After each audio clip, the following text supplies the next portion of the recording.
Chins! Nicole the Explorer is back! So, kung napapansin nyo, nandito tayo sa Amana Water Park Resort. So, ayan, habang nakapila kami sa entrance, so tamang chill-chill lang muna, kwentuhan, and then, ayan, hinihintay kasi namin dito yung ticket. So, habang busy sila makipagchismisan, so ako nagvi-video na ako dahil itutur ko kayo dito sa Amana Water Park Resort.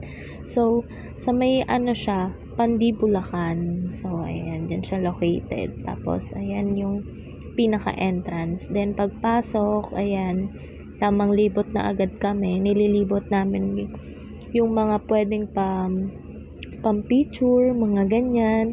And then, yung mga pool. Kasi sobrang laki talaga nitong Amana Water Park na to. As in, parang sa isang araw, kaya naman libutin na isang araw. Hindi naman siya kasing laki ng MOA. Pero talaga, sulit na sulit yung 250 pesos mo dito. So, ito yung isa sa mga pool na nakatago, yung cave. Kung takot ka mainitan, so pwede ka dito. Sobrang lamig ng tubig dyan. Kasi nga, sa ilalim siya ng kuweba. So, ayan siya sa loob. So, napakaganda dito and sobrang lamig talaga. Hindi ako nakatagal dito kaya binidyo ko na lang. Tapos, ayan, tamang lakad ulit kami. Naghahanap talaga kami dito ng pwede mag-pictorial or itry na mga pool kasi sobrang init dito. Tapos, kapag lumubog ka naman sa mga pool, sobrang lamig. Tapos, pag ahon mo, nilalamig ka pa rin. So, ayan. Trinay din namin dito sa 4 feet to 6 feet. So, sobrang dami rin nagsuswimming dito. Kasi ito, pang adult talaga siya. Yung mga napuntahan kasi namin kanina, parang more on kiddie pool. So, bagay na bagay talaga dito kapag may mga kasama kayong mga maliliit na bata. Ayan. So, kung barkada naman kayo, siguro dito kayo mag-e-enjoy. Ayan. Meron namang mga bantay dito, kaya super safe naman dito sa Amana. And then, ayan, after dyan, trinay ulit namin dito sa second cave. So, ayan siya. Dito naman parang maano naman siya, style mga mushroom, ganon. So, ayan. Trinay nila pero sobrang lamig daw ng tubig. So, hindi ko na trinay. Sila nalang hinayaan kong bumaba para naman matry nila kung hanggang saan din. So, feeling ko mababaw lang din. Tapos, ito, kung gusto niya naman mag-zipline, ayan, akyat lang kayo dito. Feeling ko dito yung entrance talaga nila. So, marami talagang pwedeng gawin dito sa Amana kasi sobrang laki talaga ng resort na to. As in, yung 250 mo talaga sulit na sulit na. Pwede ka mag-picture taking kung ayaw mo pang mag-swimming, ganun. Tapos, ayan, tamang libot lang. Tapos, ito yung castle kung saan ginagawa talaga yung zipline nila. So, before, napunta na ako dito, wala pang ganito. Then, ayan. So, ito na yung mga mushroom na sinasabi ko sa inyo. Sa likod nung cave kanina. So, ayan. O, diba? Ang dami mo talagang place na pwedeng pagpicturean for mga selfie, ganon, pang-update sa bagong profile picture ngayong summer. Tapos, ito pa yung mga pool. Tapos, sa bawat pool, nakakatawa kasi meron mga shower na ganyan. So, ayan. Tapos, nandito naman tayo sa parang tinatawag nila na talagang park na dito. Makikita mo yung iba't ibang uri ng dinosaur, ganon. Tapos, meron din dito sa bandang side, feeling ko bago lang din to eh.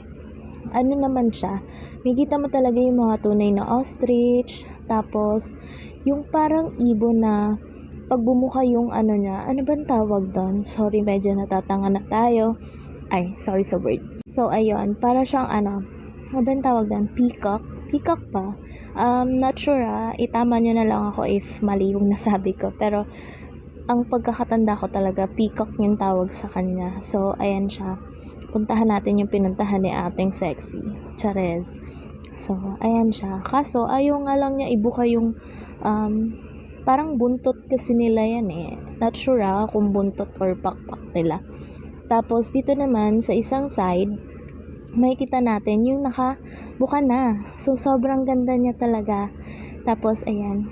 Sakto pa, humarap siya. So, natatawa ako kasi humarap talaga siya sa akin. So, parang pinapakita niya talaga yung ganda nung niya. Pero, medyo parang nauubos na rin eh. Yung parang pinaka-feather niya. So, ayan. Tapos, dito naman sa side na to, Ito naman yung ostrich, o 'di ba? Lumapit din sila sa akin, nakakatuwa. Sobrang parang alam niyo yun, yung friendly sila. Tapos ayan, talagang nagpapakuha talaga sila sa camera ko eh. So ayan, hindi nga lang talaga pwede lumapit pa dito kasi nga mamaya akala nila food yung inaabot mo. So may tendency na tukain ka, ganon. So ayan. So after naman doon, syempre, pictorial na naman sila ma-dear. So syempre, kasama naman ako dito pero hindi lang ako nag-video kasi ako ngayon nag-video. So ayan, tamang pictorial sila dito. So ang ganda rin dito kasi alam mo yon, yung background mo talaga para siyang ano, para kang nasa Tagaytay or what, something na ganun yung ano niya, ambience niya. Tapos ito naman, ito yung tinatawag nila na Jurassic Park. So, hindi ako sure kung tapos na to. Pero, kasi sa bandang dulo, parang meron pang mga ginagawa. O, diba? Sobrang ang dami mong magagawa sa halagang 250 pesos. So, kung naiinitan ka pa, tayo mo pa mag-swimming, ayan.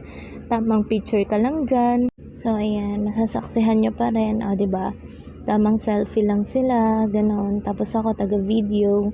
Tapos, ayan yung iba't ibang klase ng dinosaur. Ito, hindi ko alam kung ano to. Hindi na nakita yung ulo niya kasi tatakpan na ng puno. Tapos, ayan. So, after naman doon, nakita namin yung si Shrek. So, si Shrek saka yung family niya. So, ayan, si Fiona, ganyan. Tapos, ayan, meron din pool sa tapat nito. Tapos, mga nipa hut na. So, ayun, merong mga cottage sa gilid. Tapos, ito, yata yung bahay nila Shrek. So, pinasok na namin. So, naglakas loob talaga ako. Medyo nakakatakot siya sa labas kasi madilim. Pero pag pumasok ka, ang liit lang pala talaga niya. Tapos, ayan yung makikita niyo sa loob. So, pwede rin kayo mag-pictorial, ganyan. Tapos, syempre, nagtabi-tabi po muna kami. Tapos, eto naman, habang naglalakad kami, nakita namin, mga nakaano sila. Alam niyo sa Mulawin, kung naabutan nyo yun, ayun. Tapos, ayan. Ito naman yung sa may wave pool. So, ayun na, pabalik na kami after nyan. And thanks for watching, guys. Don't forget to like, share, and subscribe, and click the notification bell